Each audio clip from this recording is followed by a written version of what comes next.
شفتي واحده تعرفيها بتتعذب من امساك بعد القيصريه وانت طبعا حابه ان انت تتفادي ده؟ اولا الحمد لله على سلامتك وعلى سلامه البيبي. خليني اوضح لك وببساطه كده ليه الاكل ممنوع بعد الولاده، مع ان احنا عارفين انك بتكوني صايمه عن الاكل 8 ساعات وعن الشرب 4 ساعات. طيب هو احنا ليه اصلا بنخليكي تصومي قبل العمليه؟ بنخليكي تصومي لسبب، انت دلوقتي داخله عمليه يعني هتبقي تحت تخدير. طب التخدير ده هيعمل فيكي ايه؟ هيعمل ارتخاء في الاعصاب، فاحنا لو حصل ارتخاء في الاعصاب وكلتي ممكن بعد الشر الاكل ده يدخل في مجرى التنفس فيحصل اختناق، فاحنا طبعا مش عايزين كل ده يحصل. انت ممكن لو انت واكله وجيتي من البنج، في ناس من البنج بترجع، فجيتي انت من الناس دي اللي هي اثناء التخدير راحت مرجعه. طب ما هو ممكن الترجيع ده عشان مفيش اعصاب ومفيش كنترول على جسمك ان انت تسيطري على نفسك ان انت هترجعي، هتلاقي نفسك ان الاكل دخل في مجرى التنفس، وده بعد الشر عنكم ربنا يحفظكم جميعا يا رب، بيسبب اختناق في بعض الحالات. طيب ما في ناس بيحصل لها حاله ولاده طوارئ، بنلاقي فجأة انت رايحة تكشفي والدكتور بيقولك انت لازم تدخلي ولادة حالا. طب دي الناس دي بتعمل ايه؟ خلاص الدكتور بيبقى عارف ان الحالة دي طوارئ ما لحقتش تصوم، فهو بيبدأ هو ودكتور البنج ياخدوا احتياطاتهم في غرفة العمليات. طيب انت دلوقتي الحمد لله ربنا كرمك وخرجتي من اوضة العمليات بالسلامة. هل البنج خرج مجرد خروجك من اوضة العمليات؟ لا طبعا، التخدير بيفضل وقت في جسمك. وقت قد ايه؟ تقريبا من 4 ل 6 ساعات البنج ده بيكون لسه تأثيره في جسمك. معنى كده ان الامعاء بتاعتنا لسه متخدره، يعني لسه مش عارفه تقوم بوظائفها كويس. هل ينفع ان انت تاكلي والاكل يوصل للامعاء عندك والامعاء عندك متخدره اصلا؟ طب ما ايه اللي هيتم وقتها؟ وقتها بقى بيحصل حاله الامساك، وبيبقى في حالات لا قدر الله بتوصل لانسداد معوي وحاجات احنا مش عايزين ندخل فيها. فبعد العملية بنحتاج وقت عشان نقدر نعتمد عليها، يعني علشان خاطر نطمن ان خلاص كده الامعاء اشتغلت فنقدر نعتمد عليها. بس في الاول بندخل لها سوائل، ما بندخلش اكل. ما ينفعش عدى 4 ساعات الاقيكي انا جعانه، انا صايمه بقالي 8 ساعات يا جماعه انا جعانه. لا، انت كده بتضري نفسك، كده غلط. اول حاجه هتبداي تدخليها لجسمك بعد العمليه ب4 ساعات هي سوائل، سوائل بس. ومش اول ما الدكتور يجي يقول لك خلاص مسموح لك ان انت تشربي تروحي جايبه لتر ميه وتروحي شرباه، لا خالص، الكلام ده مش هينفع. انت هتلاقي الممرضه جات لك بعد 4 ساعات بتطمن عليكي كالعاده. بعد العمليه كل شويه الممرضه بتدخل بتشيك على المحاليل، بتشيك عليكي وبتشوفك. هتلاقيها بعد 4 ساعات بتجرب تديكي في غطا ازازتك شويه ميه صغيرين. هي مش بتعذبك ولا بتضايقك، هي بس بتجرب معاكي. هتاخدي غطا الازازه ده وهتشربيه وهتقف تشوفك شويه، لقيتك رجعتي او حصل اي مشكله يبقى لازم وقتها الدكتور يجي ويشوفك ويشيك عليكي. لقيتك ان انت تمام هتقدر انها وقتها تسمح لك ان انت تبداي تشربي. طب احنا لقينا ان احنا الحمد لله بق الميه اللي احنا دخلناه ده شربناه وما حصلش اي مشكله، ما حصلش اي ترجيع ولا حصل اي مشكله. وقتها هنعمل ايه؟ ممكن تشربي كوبايه ميه، وهتلاقي الممرضه جايه بتقولك اشربي ينسون. نصيحتي بقى ليكي، النصيحه دي اهتمي بيها جدا ونفذيها، وصدقيني بجد هتيجي تشكروني عليه. وانت رايحه تولدي عايزاكي تاخدي معاكي ازازه كده لتر عصير برتقال، بس عصير برتقال فريش، مش عايزاه اللي هو شركات او كده، لا عايزينه فريش وما يكونش ساقع. هتعملي ايه؟ هتاخدي منه كوبايه وتحطي فيها الملين اللي الدكتور كتبهولك. هتشوفي النوع اللي الدكتور كتبهولك وتجيبيه وتحطي منه الجرعه برضو اللي الدكتور هيحددها لك. هتشربي كوبايه البرتقال دي وبعدها بشويه هتشربي كوبايه ينسون، وشوفي بعدها انت ايه اللي هيحصل معاكي. هتلاقي ان في نفس اليوم بتاع العمليه قدرتي ان انت تدخلي الحمام عادي جدا وما حصلش معاكي اي مشكله من المشاكل اللي انت بتسمعي عنها. طيب هتساليني اشمعنى عصير البرتقال ده طعم وحش جدا؟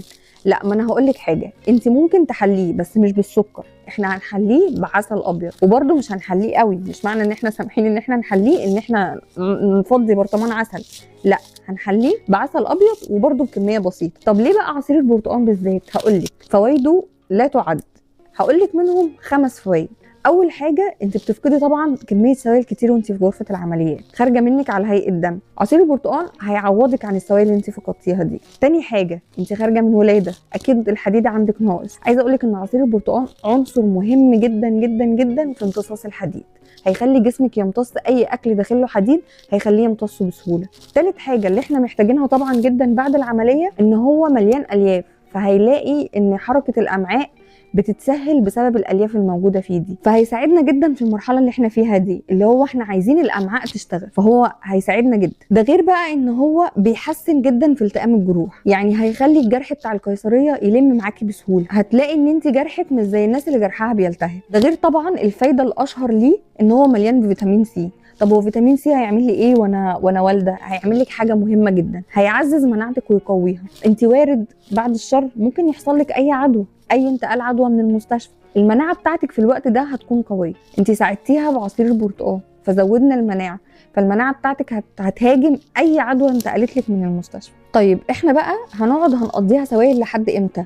4 ساعات بعد العمليه انت بس بتشربي.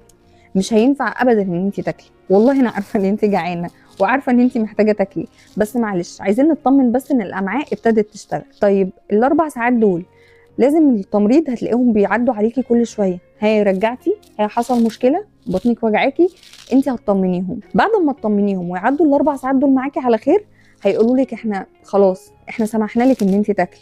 ما تجيش بقى تسمعي كلي يا حبيبتي انت لسه والده، لا لا لا مفيش الكلام ده، احنا لسه انت لسه والده ومحتاجه غذاء، بس غذاء صح، مش تروحي بقى واكله اي حاجه متاحه قدامك، لا احنا مش عايزين كده.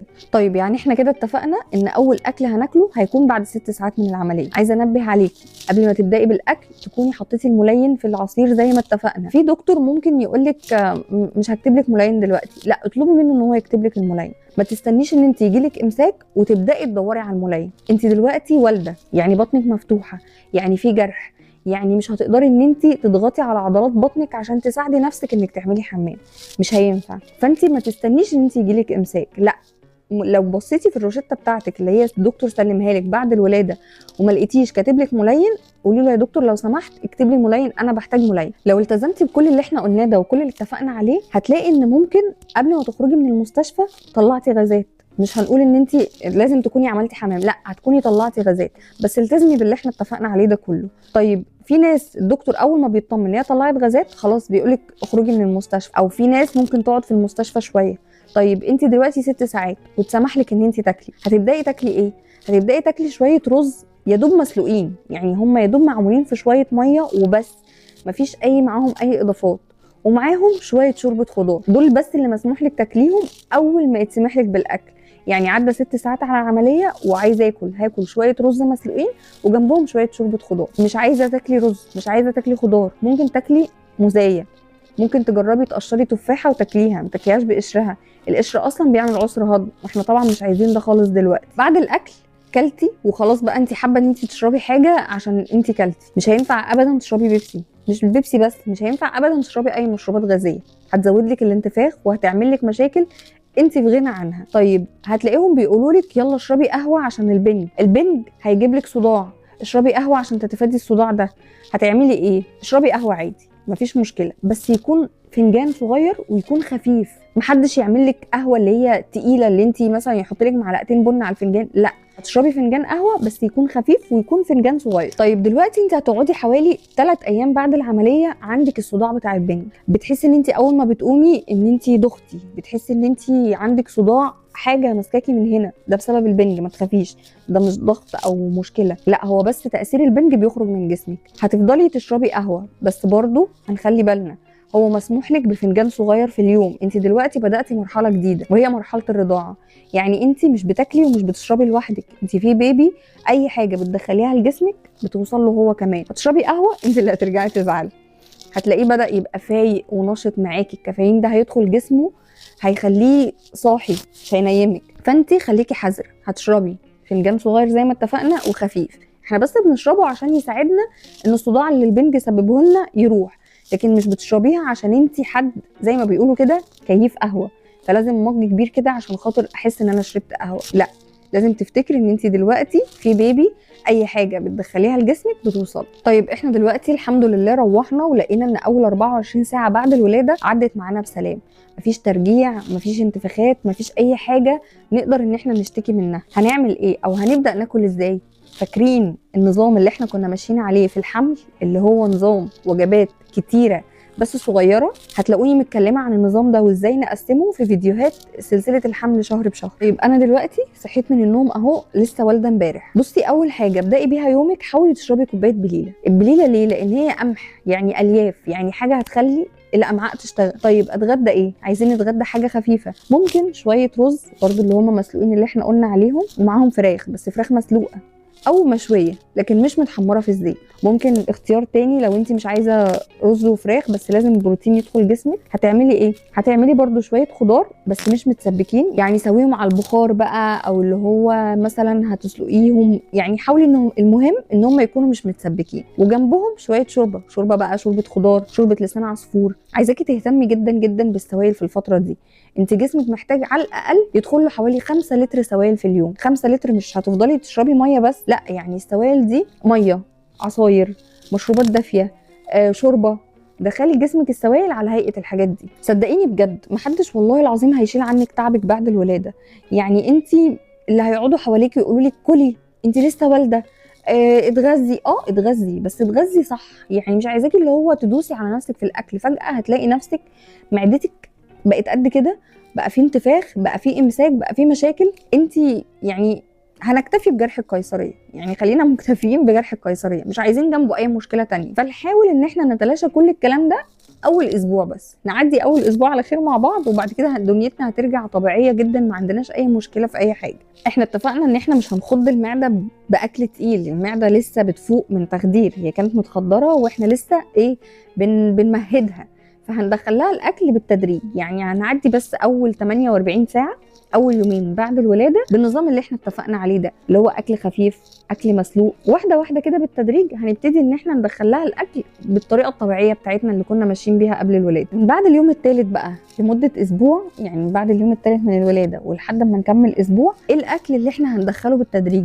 هتقدري بعدها تدخلي السمك، ممكن كمان تاكلي لحمه، وممكن كمان تدخلي انواع الفاكهه غير اللي كانوا معانا اصلا. يعني احنا كان مسموح ان احنا ناكل موزايه، ممكن ناكل تفاحيه متقشره، هناكل برتقان، في فواكه تانية ممكن تسبب لك عسر هضم فاحنا بعيد عنها. لا، من بعد اليوم الثالث ولحد ما تكملي اسبوع مسموح لك تدخلي بقيه الفاكهه. واهم حاجه هفضل كل فيديو افكركم بيها، شرب الميه. عايزاكي كل نص ساعه اشربي كوبايه ميه. الميه مفيده جدا يا جماعه والله، طول الحمل وبعد الولاده وطول فتره الرضاعه، الميه فوائدها بجد سبحان الله ما تتعدش. وانا عارفه ان انت تعبانه، عارفه ان انت مش قادره تتحركي، او لما بتتحركي بصعوبه، او بتحسي بتعب لما بتقومي وتتحركي في الشقه. بس معلش، عايزاكي كل شويه كده تقومي وتتحركي في الشقه، خدي الشقه كده تمشيه. حركتك والتمشيه اللي انت هتتمشيها هنلاقي الامعاء بقت عماله تشتغل، كل ما تتحركي كل ما الامعاء هتشتغل احسن، وده اللي احنا عايزينه. بجد بجد يا جماعه الامساك بعد القيصريه صعب جدا، لان زي ما قلت لكم انت في جرح،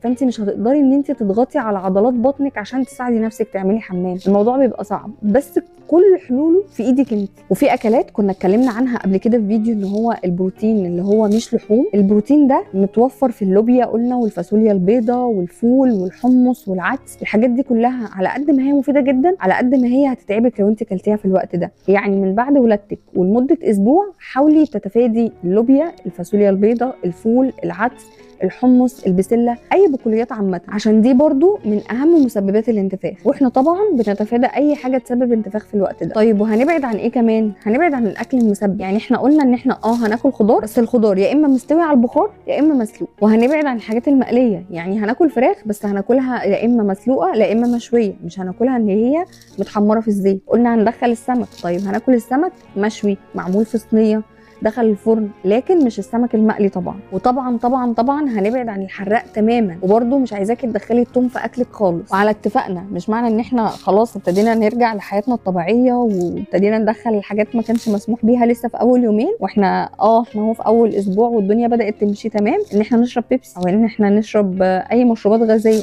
لا، لسه برضو مش مسموح لك بيهم. حاولي تتفاديهم تماما، عشان دول هتلاقيهم برضو بيسببوا لك غازات. عايزاكي تبقي ملتزمه جدا بشعار ايه؟ هاكل، بس هاكل اكل صحي. هتلاقي كل لما حد يجي يزورك هيقول لك يا بنتي كلي، يا بنتي انت لسه والده، يا بنتي انت بترضعي. قولي لهم ببساطه جدا ماشي يا جماعه حاضر، انا هاكل بس هاكل اكل صحي يفيدني ويفيد البيبي. لكن الاكل الكتير اللي هم بيحطوه قدامك والحاجات دي كلها بجد مش هتفيدك. نقي منهم اللي هيفيدك، والباقي قولي لهم انا مش هينفع اكل الاكل ده. انت كده كده فعلا بتاكلي اكل صحي، يعني انت من اول يوم اصلا مسموح لك بفراخ، قلنا زي ما اتفقنا فراخ مسلوقه، بعدها هيدخل لك لحمه، بعدها هيدخل لك السمك، هتقدري تشربي لبن من اول يوم عادي، من ثالث يوم هتقدري ان انت تاكلي بضايه مسلوقه على الفطار.